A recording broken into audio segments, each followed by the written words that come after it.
ry'Amerika. Nk'uko mubivuze ikibazo cy'intanga gutera intanga turacyagifite muri ministeri.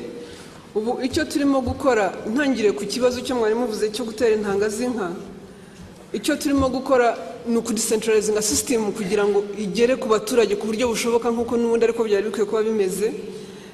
Mu rwego rwa services ubu twaramanuye intanga na liquid nitrogen abantu bakeneye bibonekera kuri district, ariko noneho turashaka no kugira ngo tubi privatizinge, hanyuma ku level ya serire hazajya habaho abantu batera intanga ku mafaranga makeya, ariko buri muntu wese azajya atererwa intanga igihe akeneye gutererwa intanga. So turimo iyo service ku decentralizinga kugira ngo ye kwitwa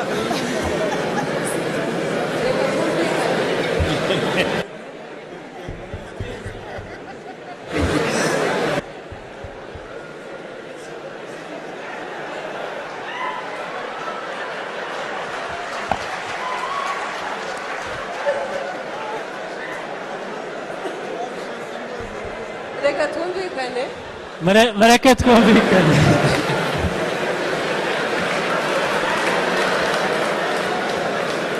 Excuse me.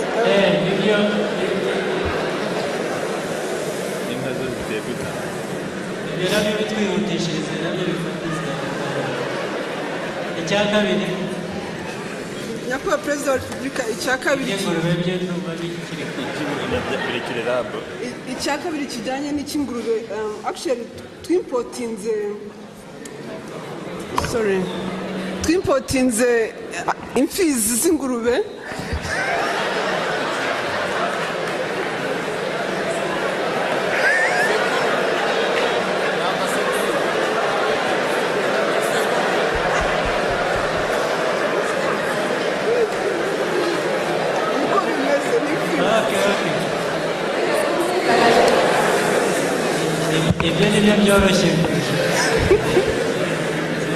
Twimpotinze amasekurume y'ingurube turayadistributinga mu gihugu, turayadistributinga mu gihugu kugira ngo abantu bayakeneye bashobore kubona icyororo.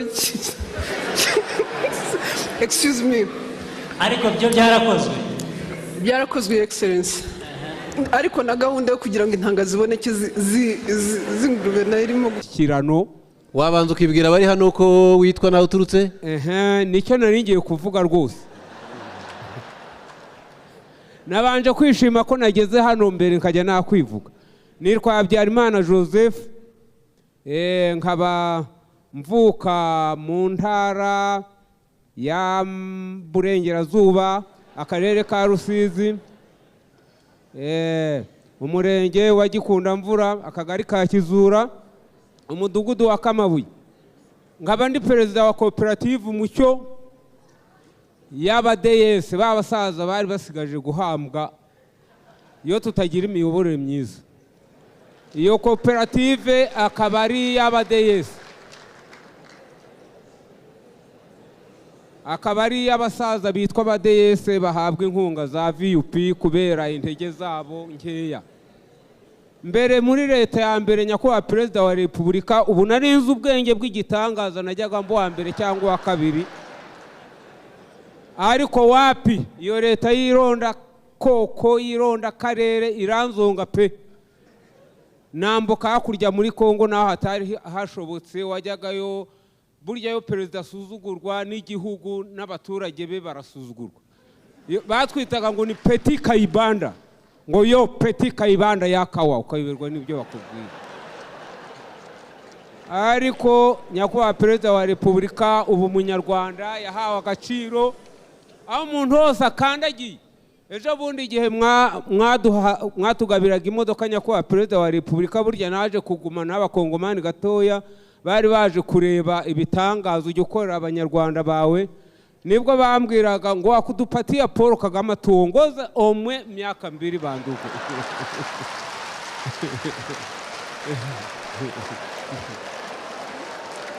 Ndi bongo ndi mutamupataje,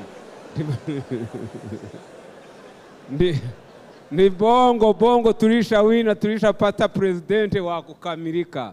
inyeha muweze pata sayi.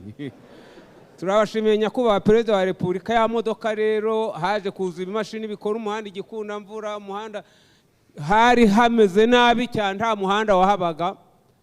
Burya y'umugeni aje nyine baranakubura, hahise haboneka imodoka bita katiripurare. Hari abantu baho rero ntibari bazizi, babonye za katiripurare yateruye igitsinsi cy'igiti. Hari abari bagiye kubagara imyumbati barimo abitwa banzovu. Ati reka turebe iriya noneho ko kiriya giti cy'imbere gishobora, ikakibangatana nk'ijugunya akantu k'akaburebure. Nabinyuma impundu ngo Paul Kagame arakaramba, dore noneho ibitangaza.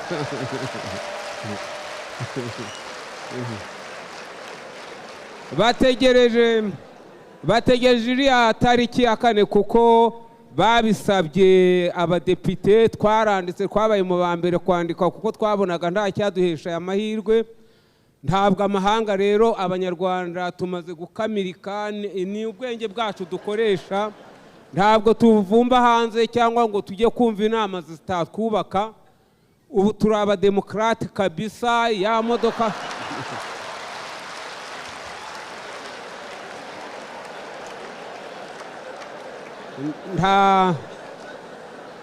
nta mahanga rero tugomba kuvumbaho ibitekerezo byo kwiyubakira igihugu. Nukuri iyi nzu nayibonye ko perezida wa repubulika, harya hari uwavuze ngo yagiye mu Isirayeli, ngewe ndi kubona narenze mu Isirayeli. Nakandagiye ahantu ngira ngo ni kuri ya nyanja y'ibirahure. Ahubwo abantu bose bahoze bumva radio abona size igikunda mvura, nukuri hano turi banyumve, hari inzu y'igitangaza. Ndabwira bangarambe abayobozi b'imidugudu